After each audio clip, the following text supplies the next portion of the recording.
Warm welcome to this show. मैं हूं कामरान शाहिद। बहुत मुबारक हो कौम को, बजट हमारा पास हो गया।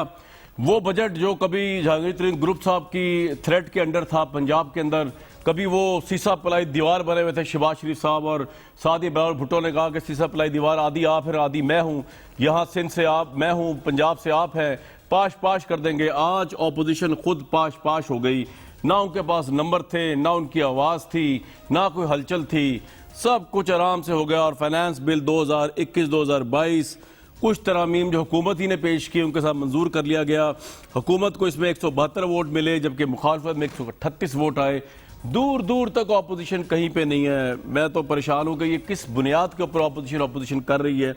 लेकिन सबसे इंपॉर्टेंट बातें जो है वो बिलावल साहब ने की और उन्होंने जो है वो नून लीग को भी हदफ तनकीद बनाया। उन्होंने इस बजट को भी कहा कि ये लीगल है। नून लीग में उन्होंने कहा उनको 70 के करीब लोग ही चले गए थे बजट की जब ये वोटिंग हो रही थी और हैरानकुन बात है। लेकिन बजट के मुतालिक उन्होंने बड़ी इंटरेस्टिंग बात की कि ये एक इलीगल बजट है।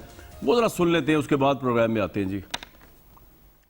As a parliamentary leader of my party, I challenged their budget. They were supposed to produce their members, जो उसके हक में वो गिनते कि कितने members ने फेवर किया इस बजट को और कितने members ने इस बजट का अपोज किया। स्पीकर साहब ने ये नहीं किया। ये अब एक इलीगल प्रोसेस हो गया है। मैंने इसीलिए स्पीकर साहब को एक खत भी लिखा है जिसमें मैं वो रूल्स को भी कोट करता हूँ। स्पीकर साहब ने आज मेंबर असेंबली का वोट के हक पे डाका मारा है। अगर वो इस गलती को दुरुस्त नहीं करते हैं तो ये इलीगल बजट होगा। अब आप बजट को भी धांधली के बुनियाद पे बना रहे हैं। This budget has no legs to stand on. This government has no legs to stand on. They have lost their moral authority from day one. They have no legal standing on the latest budget passed by the National Assembly of Pakistan.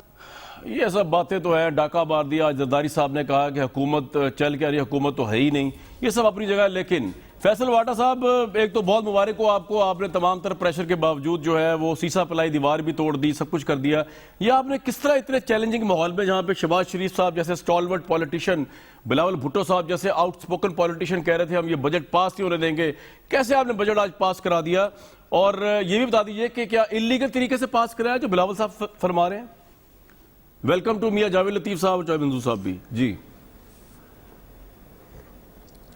बहुत शुक्रिया कामरान शाहिद साहब। सबसे पहले तो ये इतना खुशी का दिन है तो आप भी आज शेव किए बगैर आए हैं। आपको भी इस गम से निकल जाना चाहिए कि नहीं, मैं अमूमन फैसल भाई, मैं जब ज्यादा खुश होता हूं तो मैं शेव नहीं करता। आप जरा समझे भाई हैं आप, आपको तो पता होना चाहिए इस बात का मेरे बारे में। मैं आज बहुत खुश हूं। आपको मेरे तजिए से पता नहीं चला? पाश पाश होगी ऑपोजिशन। जी जी जी। नहीं, मैं इसलिए कह रहा था, मैंने कहा याद दिला दूं क्योंकि कामरान शाहिद साहब आपके शो पे काफ़ी अरसा पहले मैंने कहा था कि ये ढोल बाजे के साथ अल्हम्दुलिल्लाह अल्लाह के हुक्म से पास होगा बजट। जैसे कि सेनेट आपने कहा था, सेनेट का इलेक्शन हुआ, इससे पहले सेनेट का इलेक्शन है। और मैं फिर से आपको याद दिला दूं कि इन सब की ये इसी नौकरी, इसी तनख्वाह पे नौकरी करेंगे। और मैंने आपको ये भी कहा था कि नून लीग ही इसको सबसे ज़्यादा पुश करेगी पीपल्स पार्टी के साथ। तो ये बेसिकली इनके पास कुछ भी नहीं है बेचने को, क्योंकि बजट इतना जबरदस्त आया है और इतना बेहतरीन आया है कि उसमें अब कुछ निकालने के लिए इनके पास था नहीं। और क्योंकि बजट ने पास होना था और इनको भी चाहिए था कि ये बजट पास हो, समझे इस बात को। इनको पता है कि इस मुल्क की सिचुएशन के अंदर इमरान खान साहब के अलावा ये मुल्क कोई चला ही नहीं पाएगा। हाँ, ये और इस सब वजूहात के ऊपर अगर एक मेजर, ठीक है। नंबर दो ये कि आपने ये भी देखा इस बजट के दौरान जो सबसे अच्छी चीज देखने को आई एक और, कि जिन मौसूफ स्टॉलवर्ड जिसको आप कह रहे हैं leader of the opposition Shahbaz Sharif साहब, मैं नहीं कह रहा। एक मिनट यार फैसल भाई, मेरी एक बात सुने। ये मेरे पे इल्जाम ना, मैंने नून लीग कहती है, मैं पता नहीं किसको समझता हूं स्टॉलवर्ड। मेरी छोड़े हम बात जी। अच्छा, okay okay okay okay okay okay okay okay okay sir, Noon league के जो ऑपोजिशन लीडर हैं उनकी कमर का दर्द जिसकी बदौलत उनको मुल्क से जाना था, वो भी 4 घंटे खड़े होकर उन्होंने यहाँ तकरीर की और बजट पास करवाया। तो वो बीमारी से भी फारिग हो गए, तो अब जाने से भी फारिग हो जाएंगे जो कि वो वैसे ही फारिग थे। तो बहुत कुछ इस बजट के साथ पास हुआ है। आइंदा आने वाले रास्ते रुक गए हैं, मुल्क से फरार होने की कोशिश नाकाम हो गई है। मरियम नवाज के बयान ने यह बता दिया कि मेरा वालिद भी बीमार नहीं है, कल बोलोगे गारंटी दो तो हम ले आएंगे, इकतदार देंगे, पाए देंगे, बिरयानी देंगे। आप कह रहे हैं मरियम नवाज साहिबा के भी बाहर जाने का रास्ता रुक गया, शहबाज शरीफ साहब के बाहर जाने का रास्ता रुक गया, आप ये भी कह रहे हैं? क्या आप ये भी कह रहे हैं? नहीं नहीं नहीं नहीं नहीं, मैं ये कह रहा हूं मरियम नवाज का तो उसी दिन रुक गया था जिस वक्त उन्होंने उनका जब बाप फरार हुआ इस मुल्क से तो उसी वक्त रुक गया था। आपको याद होगा काबीना के ऊपर बहुत जबरदस्त किस्म की इसके ऊपर डिबेट और बहस हुई थी। हाँ जी। उसके बाद ही ट्विटर अकाउंट भी खुल गया, पाकिस्तान से उनके वालिद ने ट्वीट्स करना शुरू कर दिए। जबकि मैं आपको गारंटी से कहता हूं कि नवाज शरीफ साहब को अगर आप कागज पे लिख के दे तब भी वो ट्विटर के लिए ये ट्वीट लिख भी नहीं सकते। अच्छा। तो मसला ये है कि उर्दू बोल नहीं सकते, अंग्रेजी लिख नहीं सकते, हुकूमत कर नहीं सकते, पॉलिटिक्स समझ नहीं सकते, सिर्फ एक काम आता है, चोरी चोरी चोरी और चोरी और सीना जोरी। और सर बिलावल साहब ने इसको इलीगल तरीके से कहा है कि इसका भी जवाब दे दें जरा। वो कह रहे हैं इलीगल तरीके से, वो बड़ा प्रोटेस्ट कर रहे हैं कि इलीगल, उनकी आवाज ही सुनी गई, इलीगल तरीके से ये बजट पास हुआ है। कामरान शाह साहब मसला सारा ये है कि देखिए आप लोगों की टेलीविजन की हेडलाइन क्वालिफाई करना भी एक कमाल और आर्ट होता है। हाँ ये तो हर कोई आदमी नहीं करता, लेकिन अगर इस तरह की स्टेटमेंट्स नहीं आएंगी तो हेडलाइन कैसे बनेंगी? अगर हेडलाइन नहीं बनेगी तो पार्टी कैसे जिंदा रहेगी? पार्टी कैसे जिंदा रहेगी तो लीडर कैसे जिंदा रहेगा? तो ये सब टैक्टिक्स है, इसको एंजॉय किया करें। अच्छा, एंजॉय करें, मिल जाएगा। ठीक है भाईजान। बात ये है कि हेडलाइंस बनाने में तो आपका भी कोई जोड़ सानी नहीं है। आप जो माशाल्लाह टॉक शोज में जो गुफ्तगू कर देते हैं ना, वो हेडलाइन से कम नहीं होती। लेकिन बहरहाल मियां जावेद लतीफ साहब वैसे है तो ये मैं बिला वजह ही हंस रहा हूँ, हालांकि मुझे बीइंग अ न्यूट्रल जर्नलिस्ट, अभी देखें चौधरी साहब मेरे बड़े सीनियर हैं, अभी वो मुझे सिखाएंगे आदाब एंकरी और आप भी बता सकेंगे। लेकिन मुझे पता नहीं क्यों बिला वजह हंसी आती आ रही, क्योंकि मैंने वो सीसा पलाई दीवार वाला जो था ना शहबाज शरीफ साहब का, वो ज्यादा सीरियस ले लिया स्टेटमेंट। भाई ये क्या हुआ, शिगाफ पड़ गया दीवार में? मैं तो बिल्कुल नहीं जी जॉय साहब, आपसे सीखने का सिखाऊंगा, बहुत आते हैं। ठीक है सर, आपको बहुत आते हैं। जी सर, जी सर, जी सर। कामरान जी जावेद साहब, सीसा पलाई दीवार टूट गई, क्या हुआ भाई? बजट पास हो गया आज। कामरान जी सर। कामरान आज दो चीजें हैं। एक तो ये है कि आप सही कह रहे हैं कि अपोजिशन को जो दावे थे, पहली बात तो मैं ये कह दूं कि मेंबर गेम होती है कि अगर जिसके पास अक्सरियत है यकीनन वो अपना बजट हो या कोई बिल हो वो पास करवाएगा। जहाँ तक अपोजिशन का तल्लक है तो ये बात दुरुस्त है कि जहांगीर तरीन ग्रुप के हवाले से अपोजिशन को बहुत सी तवक्कुआत बन गई थी, मगर क्योंकि उनको NRO मिल गया तो उसके बाद इन्होंने अपना बजट पास करवा लिया। अब आ जाएं, जो बात है, जो बजट आज पास हुआ उस पे रोना चाहिए या हंसना चाहिए? वो कह रहे इतना अच्छा बजट है कि आपने पास ही करना था उसे। जी ये बात आप सही कह रहे हैं। अगर मैं नहीं, दे दें फैसल साहब कह रहे हैं। जी जी जी जी सर, पूरा टाइम आपके पास, मुझे दे दें। जी जी पूरा टाइम। मैं उसमें आपसे गुजारिश ये करूँगा कि ये मफरूज़ों क्या सराइयों पर मबनी जो बजट पेश किया गया उसमें दो तीन मैं चीज़ें कोट करता हूँ कि IMF से बाकायदा इनका अभी मुआहदा नहीं हुआ, मगर जो इन्होंने क्यास किया कि इतनी रकम वहाँ से मिलेगी और उनकी बिफोर एग्रीमेंट ही उनकी चीज़ों को मान लिया गया, गैस बिजली पेट्रोल के हवाले से कि कीमतें बढ़ा दी। इसी तरह इन्होंने क्यास कर लिया कि जिस तरह उधार तेल सऊदी अरब दे रहा है इसी तरह ये सारा साल देता रहेगा, वो भी क्यास कर लिया गया। इसी तरह क्यास कर लिया गया कि जनाब जो बैरून मुल्क पाकिस्तानी मुकीम हैं, जिस तरह पिछले साल पैसे जिन वजूहात की बिना पर भी, कोरोना समेत पाबंदियां, दीगर वजूहात की बिना पर जो पैसा मियां साहब मेरी बात सवाल ये है, at the end of the day parliament ने जितना बुरा बजट था, जितना अवाम दुश्मन बजट है आपके नजदीक, ये पार्लियामेंट ने पास करा लिया, आप लोगों के दावे धरे के धरे रह गए। या आपको पहली बात था आपने जहांगीर तरीन पे तकैया करके अगर इनको तड़ियां लगाई हैं तो फिर तो हैरानगी आपकी पॉलिटिक्स के ऊपर।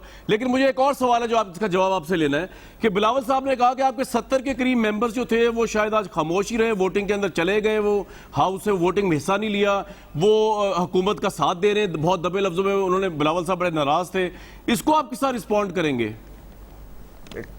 कामरान शाह साहब एक चीज मैं कह दूं, अगर आप एक साथ जवाब लेने जाएं। बाटा साहब की बात के बाद जावेद लतीफ साहब पूरा टाइम होगा। जी ऐड कर दें। मियां साहब आप पूरा बात कीजिए, एक से ऐड कर दूं। कामरान शाह साहब इस फोन में 35 तो नून लीग के MNAs हैं जिन्होंने मुबारकबाद दी है बजट पे, मुझे भी। अच्छा, तो मैं आपको व्हाट्सएप शेयर कर लेता हूं। वाह वाह, नहीं आप सही कह रहे होंगे भाई, 35 MLAs ने मुबारकबाद दी है। मियां जावेद लतीफ तो नहीं थे उसके अंदर। बहरहाल मियां साहब दसो हुन दसो तुसी ते रले हो इन्हां दे नाल, चौधरी मंजूर साहब दी पार्टी ठीक रो रही है। ਹੁਣ ਮੈਨੂੰ ਗੱਲ ਕਰਨ ਦਾ ਮੌਕਾ ਦਿਓਗੇ? हाँ जी दसो सर हुक्म, मैं ऐस गलती गल करो। मैं असल चीज पे मुझे वो रो लेने दें कि आप मुझे ये बताएं कि 8.5 खरब का पेश किया जाने वाला बजट जो है, इसमें 47% आप कर्जों से फाइनेंस करेंगे इस बजट को, और उससे नए टैक्स जो लगेंगे, मुझे सिर्फ ये बता दें कि आपकी शेव तो आज बढ़ गई है, गरीब आदमी का क्या होगा कामरान शाहिद साहब जी। इन नए टैक्सों से? दूसरा, मैं आपकी खिदमत में ये अर्ज करने की जसारत कर रहा हूं कि ठीक है, आपने नंबर गेम में आप बजट तो पास करवा लिया, मगर ये आप सुन लें कि हम हर हाल में गांव गांव शहर शहर जाकर ये जरूर गरीब के साथ, आवाम के साथ, जिसके साथ आपने जुल्म किया है, खड़े होंगे मियां साहब और बस कर आपको दियो। बताएंगे कि आप मियां साहब उन बस कर दियो। अच्छा जी, दसो तुसी की क्या? मैं इसलिए कह रहे अच्छा, हैं तुसी की कि कहना तुसी चाहते नवे जेल तो बाहर आए हो, बस कर दियो,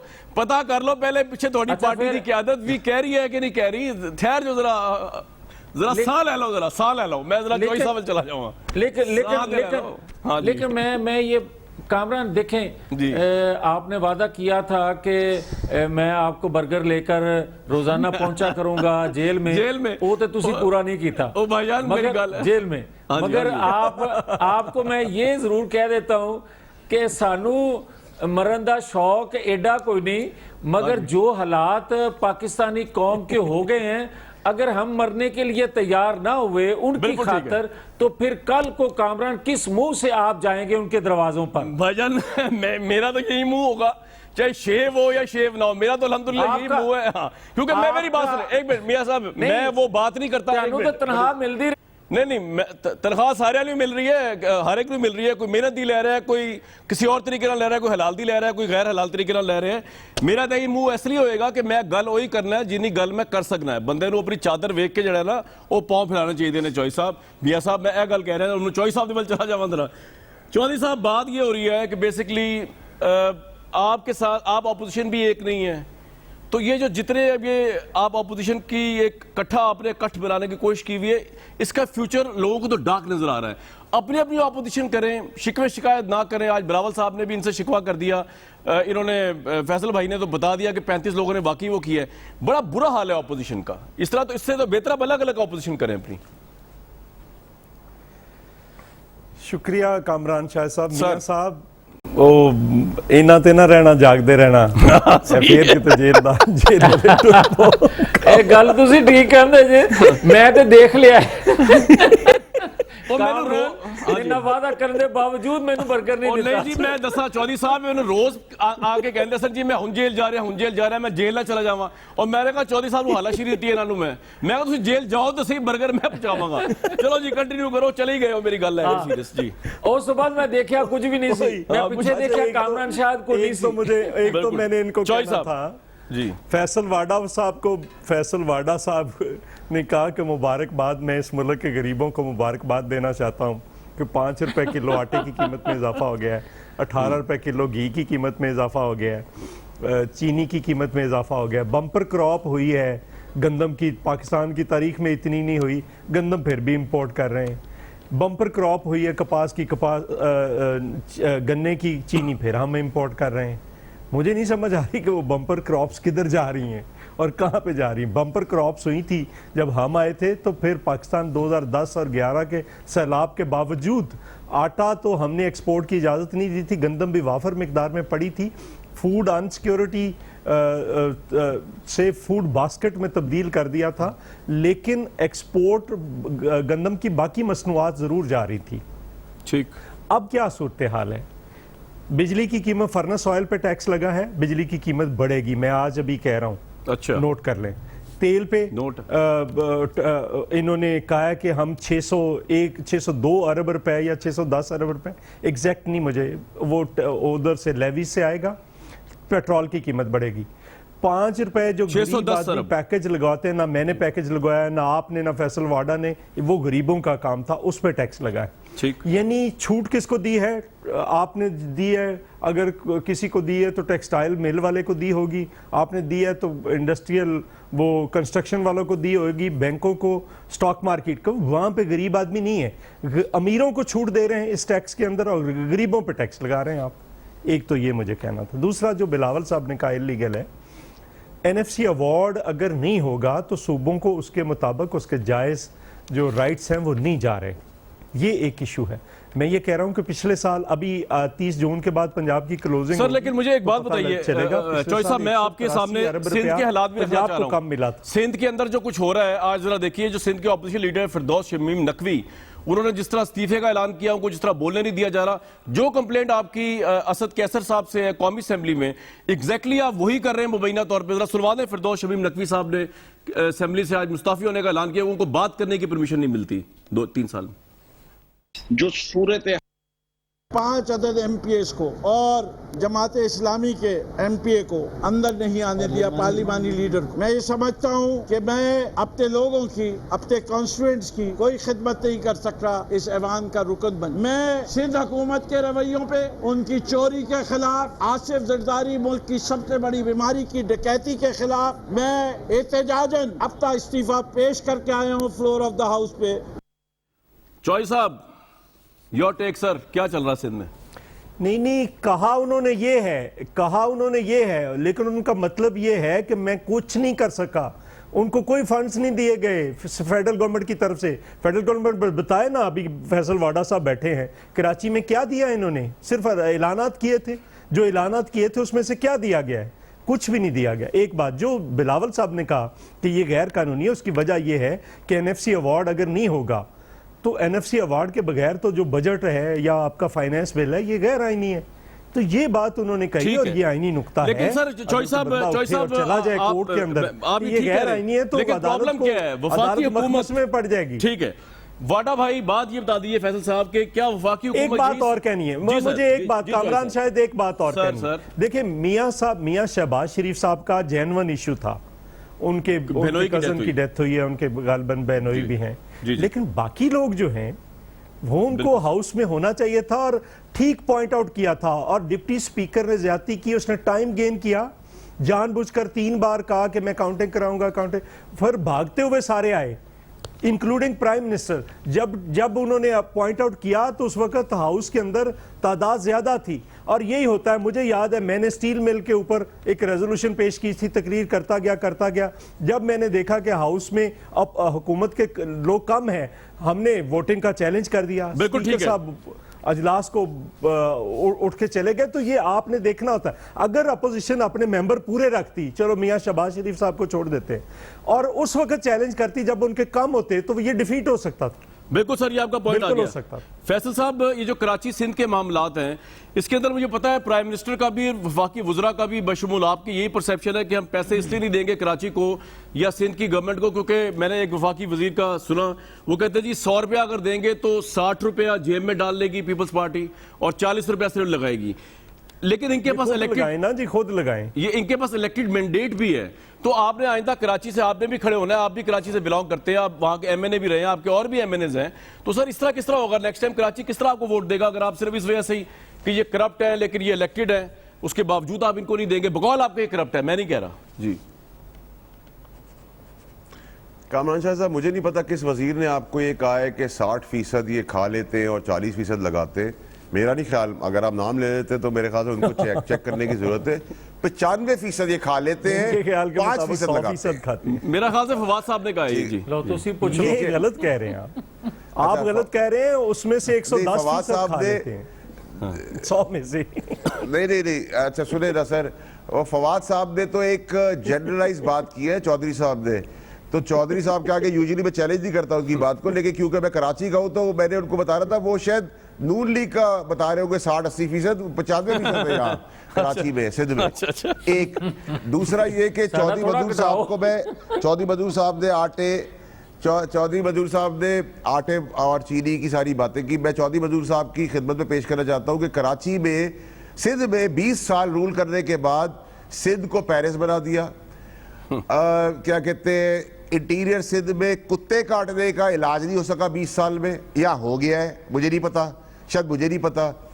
और नोडेरो के अंदर क्या हो रहा है वो मैं चौधरी मधुर साहब से पूछ लेता हूँ। और उसके अलावा सुप्रीम कोर्ट ने जो ऑब्जर्वेशन दी है कि डाका भी आदमी 7 घोर छोड़ के डालता है, तो वो किसके लिए दी है? वो भी पीपल्स पार्टी के लिए दी है।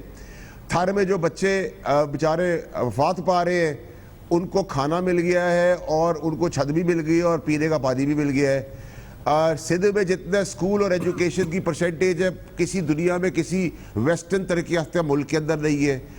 ये ज़रूर है कि सिंध में लीडरशिप और सिंध हुकूमत के मालिक जो है उनके पास सबसे ज़्यादा शुगर मिल्स और बिजनेसेस और प्रोजेक्ट्स और बिल्डिंग्स है। जितनी अलॉटमेंट हुई है जिसमें इस बार गरीबों के घर और फ्लैट गिराए गए हैं, उनकी एनओसी देने वाले अपने घर में एंजॉय कर रहे हैं, उस अलॉटमेंट देने वाले अपने घरों में बैठे हुए, उसकी परमिशन देने वाले अपने घरों में बैठे हुए, जो मालिकों ने रिश्वत दे के साहब अच्छा फैसल भाई एक बात बताएं, ये जो आपका करप्शन का नैरेटिव है सर, मेरा एक सवाल आपसे चल रहे हैं सर, आपका जो करप्शन का नैरेटिव है, पीपल्स पार्टी किसी बंदे में आज तक करप्शन साबित नहीं हो सकी, इवन नॉट आपके दौर में भी।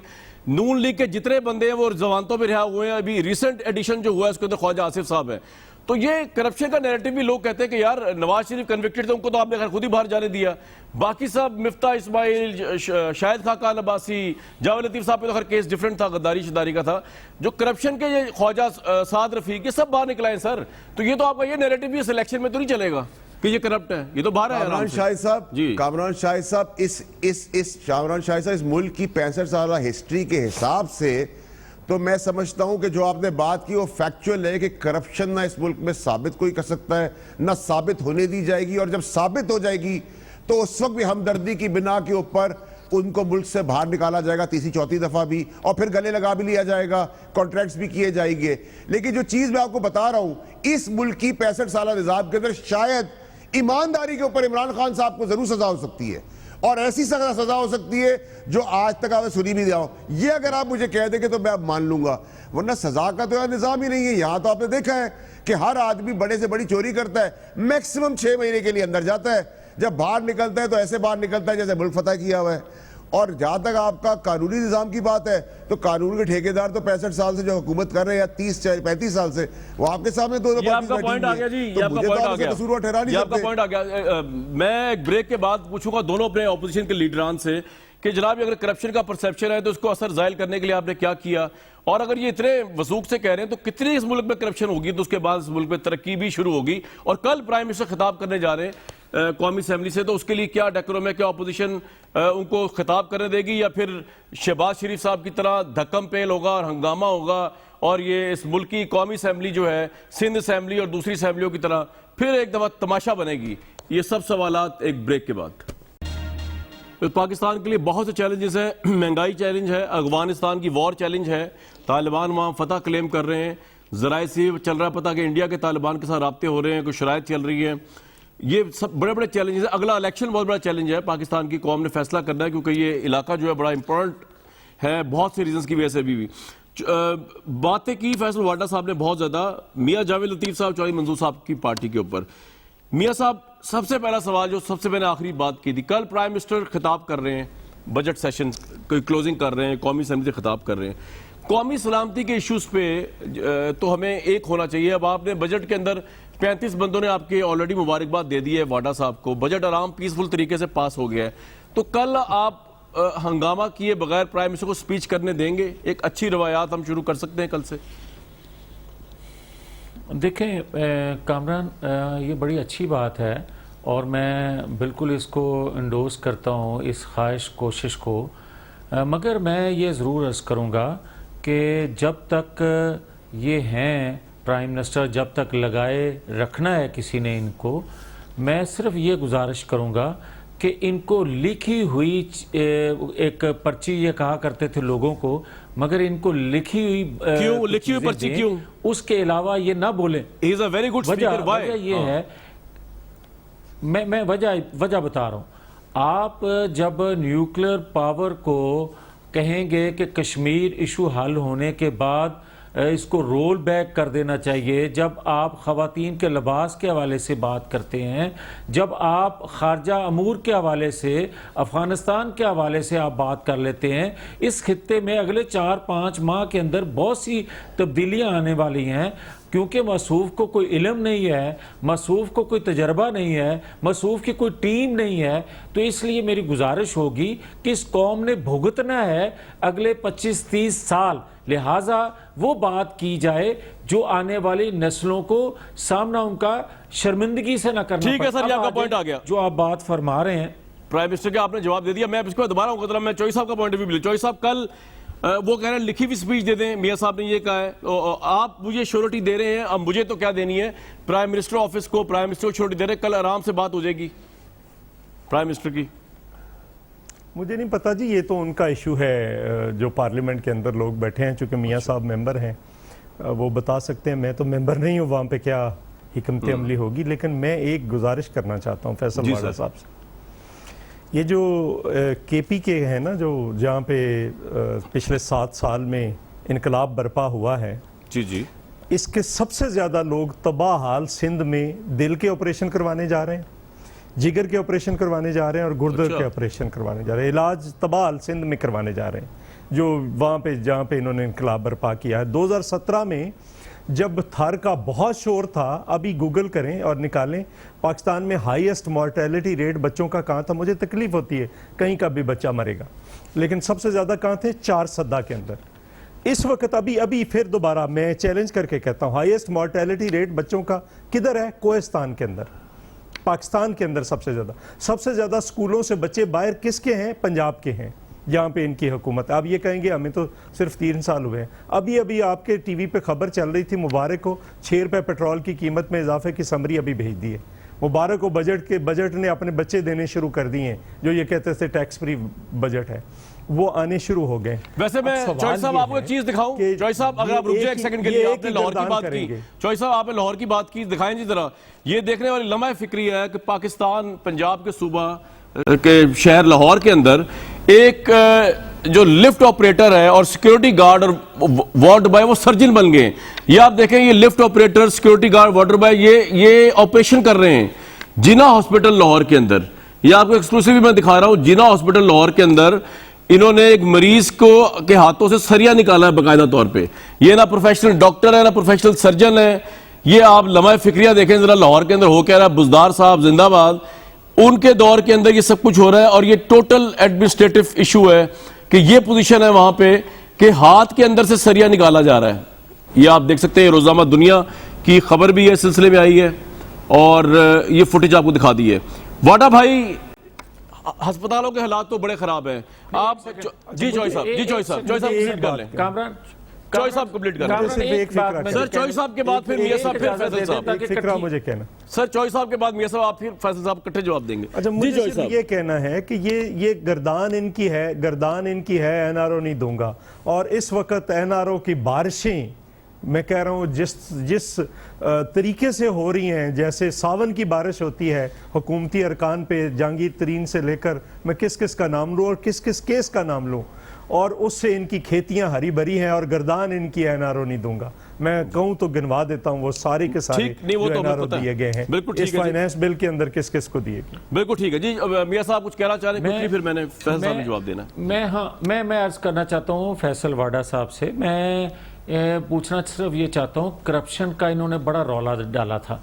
ये हकीकत है, कोई और चीज़ महंगाई के अलावा बढ़ी है तो करप्शन 100% बढ़ी है। आप ये देखें, अद्वियात स्कैंडल, आप गंदम, चीनी, पेट्रोल। बिल्कुल, मैं एक चीज सुनवा दूं फैसल भाई को, मेरे इकट्ठे जवाब देंगे। सर, आप ही के लीडर का सुनवा रहा हूं। फैसल साहब, ये सारी बातें जो उन्होंने की, एक तो आपने जवाब देना है कि कल वो कह रहे हैं कि प्राइम मिनिस्टर पर्ची लेके खिताब करेंगे तो शायद फिर अमन और आमा भी रहे और उनके मुंह से कोई गलत बात ना निकले। दूसरा ही जो बात कर रहे हैं वो मरियम नवाज ने भी इन सो मेनी वर्ड्स की, जो लिबास की उन्होंने बात की, सुन लें जरा, इकट्ठे जवाब दे दें कि प्राइम मिनिस्टर के ऊपर किस तरह के प्रेशर अगले इलेक्शन में चैलेंजेस। जी, ये अवाम का नुमाइंदा वजीर आज़म नहीं है और इनको किसी ने ये हक नहीं दिया कि अवाम ने अपनी कुर्बानियों के बाद जो एक स्टेटस हासिल किया है एटमी कुव्वत होने का, उसके ऊपर ये कोई कमेंट भी कर सके। ये उसके कस्टोडियन नहीं है, उसके कस्टोडियन 22 करोड़ अवाम हैं।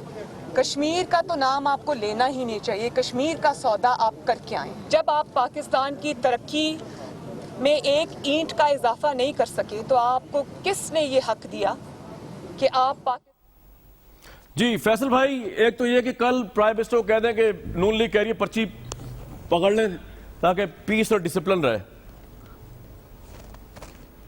फैसल अगर इजाजत दें, आपकी इजाजत से फैसल, ये मैं जी फैसल जी भाई बता दें एक सर, बता दें, सेकंड वक्त बड़ा एक कम है। जी सेकंड सर, जी सर। मैं फैसल, आप क्योंकि बड़ी साफ बात करते हैं इसलिए मैं आपसे पूछने की जिसारत कर रहा हूं। ये हेल्थ कार्ड जो है सबसे बड़ा स्कैंडल, और जो ये आपका था रिंग रोड, इसका बड़ा जो स्कैंडल दो सामने आए हैं, इसके बारे में बताएं कि क्या पाकिस्तान में कोई इन्वेस्टिगेशन अदारा बारी है बारी सर, अब बारी बारी इमरान खान फैमिली हो जाएगी। सर पहले तो खिताब वाली बात, पर्ची वाली बात के, और कल का आपको क्या मिजाज लगता है? बात हुई ऑपोजिशन से आपकी, कल क्या होगा कौमी असेंबली में प्राइम मिनिस्टर खिताब में? फैसल साहब देखिए कामरान शाहिद साहब, हमें कोई प्रॉब्लम नहीं है। वजीर आजम साहब का इत्तकास है कि वो वहाँ स्पीच करें। ये कमरे में बैठ के बारी बारी स्पीचेस की बात करते हैं, फिर बाहर आके हम इनकी बात सुनते हैं जो हमें नापसंद है, लेकिन हम फिर भी मजबूरन सुनते हैं। जब हमारी बारी आती है तो ताने कसते हैं, और कोई भी असेंबली के अंदर वोट लेके अपने माँ बहन बाप बच्चों का गिरबान पकड़वाने नहीं गया। अब अगर आप कहते हैं कि ये तर्ज सियासत पीटीआई ने शुरू की, तो मैं वो अर्ज़ कर देता हूँ कि 35 साल पहले बीबी शहीद को पीले कपड़े पहनने पे क्या बात की गई नून लीग की तरफ से, उनकी वालदा के लिए क्या कुछ गिराया गया हेलीकॉप्टर से, क्या क्या नामों से पुकारा गया। तो और ये गलाजत की जो सियासत है, ये नून लीग का पेशा और परवान है। जब आप इनसे सवाल करो, आप खाकान अब्बासी से मैंने सवाल किया था असेंबली में, तो वो मेरे बाप पे शुरू हो गए। तो मैंने उनको भी उस वक्त कहा था कि मेरी परवरिश ऐसी नहीं हुई भी कि मैं आपके बाप को या माँ को कुछ कहूँ, क्योंकि मेरे लिए अगर मेरा बदतरीन दुश्मन है तो मुखालिफ है, दुश्मन भी है, तो उसकी माँ बहन बेटी मेरे लिए मेरी माँ बहन बेटी की बराबर। बड़ा अच्छा जवाब है जी। वैसे ही मैं उसको समझूंगा। लेकिन प्रॉब्लम ये है कामरान शाहिद साहब कि यहाँ जब आपसे मैं सवाल करता हूँ नून लीग से, वो माँ बहन की गालियां शुरू कर देते हैं क्योंकि जवाब नहीं है। अच्छा, मरियम की तो कोई रेलेवेंस ही नहीं है, ना वो इलेक्टेड है, वो कन्विक्टेड है, वो एक मुफरूर इश्तिहारी चोर भगौड़े की औलाद है। नहीं, उसका रिकॉग्निशन ये है। Shahbaz Sharif leader of the opposition elected भी है, कन्विक्टेड भी नहीं हुआ है। आपको बारी मिलेगी सर, चोर की औलाद पे आपको बारी मिलेगी। एक बार सर, अच्छा जावेद लतीफ साहब, देखिए जावेद लतीफ साहब की मैं बहुत इज्जत करता हूँ। देखिए जावेद लतीफ साहब, मुझे जब आपकी लीडरशिप बिलो द बेल्ट बातें करेगी तो मैं अभी भी मोअज़्ज़ज़, मैं किसी की जाती जिंदगी में अभी भी नहीं जा रहा, क्योंकि ये मेरी परवरिश का हिस्सा नहीं है। लेकिन मुझे एक बात बताएं कि क्या जब आप बीबी के बारे में बात कर रहे थे, उनकी वालदा के बारे में बात कर रहे थे, जरदारी साहब के लिए बात कर रहे थे, तब क्या पीटीआई मौजूद थी? तब फैसल वाडा मौजूद था, तब फवाद चौधरी मौजूद था। तो 35 साल से आप ये काम करते आ रहे हैं, तो मुझे आप कैसे ब्लेम करते हैं? आपको अपने जाती चोरी और कानून में अमेंडमेंट्स के लिए फ्लोर नहीं मिलेगा।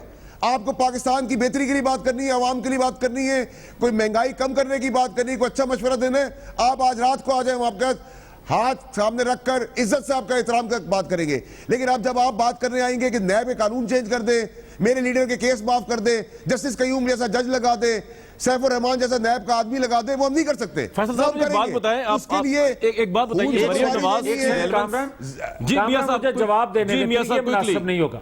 जी क्विकली भाई आप। मैं ये कहता हूं कि त्यारा हाईजैकर नवाज शरीफ बना था।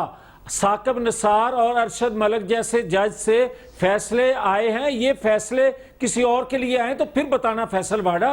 फिर मैं एक और बात कहूंगा, मुझे कोई पाकिस्तान के अंदर ऐसा अदारा बता दें जो आज इमरान खान फैमिली की इन्वेस्टिगेशन कर सकता हो, जिसको जुर्रत हो, जो बात कर सके अलीमा बाजी के हवाले से। मगर इसके बावजूद मैं ये कहूंगा कि नवाज शरीफ ने पाकिस्तान के लिए सर्व किया क्या 10-20 साल बाद? फैसल भाई ये चोर की औलाद वाली बात वापस ले लें, मैं आगे चलता हूं। क्या 20-25 साल भाई मैं आगे जाऊंगा, आप चोर की औलाद वाली बात वापस ले लें, आगे चलते हैं। तो इसका मतलब कल आपको लगता है पीसफुल माहौल रहेगा प्राइम मिनिस्टर के खिताब में, और नहीं रहेगा तो किस तरह वो खिताब फिर पोस्टपोन हो जाएगा, क्या होगा? बड़ा अहम इजलास में खिताब है। अच्छा मुझे बताए कामरान शाहिद साहब कन्विक्टेड को मुजरिम नहीं कहेंगे तो क्या कहेंगे? कैसे मैं वापस ले लूं? अगर जिस तरह सजा हुई है वो भी बता देना। कह दिया, इश्तिहारी कह दिए, कोर्ट ने कहा है ना, कोर्ट ने कहा है, मैंने थोड़ी कहा है। फैसल अगर वो उनको कोर्ट रिलीज कर देगी, बाइज्जत बरी कर देगी, मैं नहीं कहूंगा फिर। अच्छा जी, भाई मफरूर है क्या नहीं है, बाइज्जत सर। बरी नहीं किया? इश्तिहारी है नहीं क्या है। 8-9 साल बाद बाइज्जत बरी नहीं कहाँ किया किसको नवाज बरी शरीफ कर दिया? को? 8-9 साल पहले भाई, जो भाई, सजा मेरी हुई बात थी सुनिए। तेरा हाईजैकिंग में, कयूम फिर अगर बाइज्जत वापस आ बरी नहीं जाएगा, हुए थे? जावेद लतीफ क्या साहब, तीसरी दफा? चौधरी साहब, पीस किस तरह इंश्योर होगा बाकी के 2 साल के? ये हंगामे चलते रहेंगे इनसाइड पार्लियामेंट, आउटसाइड पार्लियामेंट? नहीं देखिए, असेंबली का माहौल तो असेंबली का माहौल बहुत अफसोस के साथ मुझे कहना पड़ रहा है कि बहुत ही खौफनाक है। सर सब जिम्मेदार है ना। इसको ठीक होना चाहिए, बात सुननी चाहिए, बात करने देनी चाहिए, लेकिन हुकूमत इसमें सबसे पहली रिस्पॉन्सिबिलिटी हुकूमत की होती I है। agree with you. हुकूमत अगर चाहेगी कि बात हो और बात सुनी जाए तो फिर हो सकती है और सुनी भी जाएगी, लेकिन चले। जब हुकूमती अराकीन हुकूमत नहीं करेगी तो ये बात सही है। ब्रेक के बाद हम बात करते हैं, अगर कोशिश करते हैं कि फैसल वाडा साहब को कहें कि जनाब हुकूमत कुछ पहल कर ले, वरना तो कल का खिताब भी कंट्रोवर्शियल हो जाएगा और शायद ना हो पाए या मुलतवी हो जाए इजलास। एक ब्रेक लूंगा। कल अगर प्राइम मिनिस्टर की स्पीच अमन व आमा से हो गई, प्राइम मिनिस्टर ने भी ऑपोजिशन को इज्जत दी, ऑपोजिशन ने प्राइम मिनिस्टर को इज्जत दी, तो अगले 2 साल आराम से गुजर जाएंगे। वरना कल का दिन बड़ा इंपॉर्टेंट आपको नजर आ जाएगा, कल होने क्या वाला है अगले 2 साल पाकिस्तान में। मुझे दीजिए कल तक इजाजत।